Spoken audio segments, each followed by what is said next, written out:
Bugun bomba dars bo'ldi. Hamma qizlarimiz почти kelishdi. Joy so'rab yozishgan ekansiz qizlar, hozircha joy yo'q.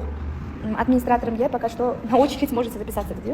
Joy bo'shashi bilan aytamiz, chunki men faqatgina 3 ta gruppa olaman, undan ko'p olmayman. Bilasizlar, rahbarlik qilaman, onlayn darslarim bor. Maksimum ulgurishga harakat qilaman. Sizlarni yaxshi ko'raman. Kuningiz xayrli o'tsin.